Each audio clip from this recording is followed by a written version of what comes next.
4 రోజుల నుండి చూస్తున్నా. ఇన్‌స్టా ఓపెన్ చేస్తే చాలు ఒరిజినల్, రెప్లికా అని చంపేస్తున్నారు. ఒరిజినల్ శారీ ఏమో hand work and gold colour work అంటున్నారు.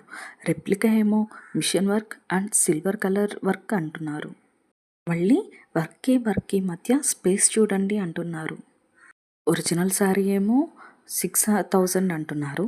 రెప్లికా శారీ ఏమో 2,000 అంటున్నారు. అసలు నాకో డౌట్ వచ్చింది. ఒరిజినల్ శారీ అసలు 2,000 అయితే వీళ్ళు 6,000కి అమ్ముతున్నారేమోనని డౌట్ వచ్చింది. ఇప్పుడు నాకు అర్థం కావట్లేదు, కొనేవాళ్ళకి లేని బాధ వీళ్ళకెందుకు? అందరూ 6,000 పెట్టి కొనలేరు. 2,000 అయితే చాలామంది మధ్యతరగతి వాళ్ళు కూడా కొనుక్కుంటారు ఈ చీరల్ని. అందుకే ఈ 2,000 రూపాయల చీరలు చాలా బాగా సేల్ అవుతున్నాయి. అందుకనే కొంతమంది వీటిని రెప్లికా అని చెప్పి ట్యాగ్ ఇస్తున్నారు. నాకైతే 2 సేమ్ ఒకలాగానే అనిపిస్తున్నాయి. స్మాల్ బిజినెస్‌లని ఎంకరేజ్ చేయకపోయినా పర్వాలా, తొక్కేయకండి.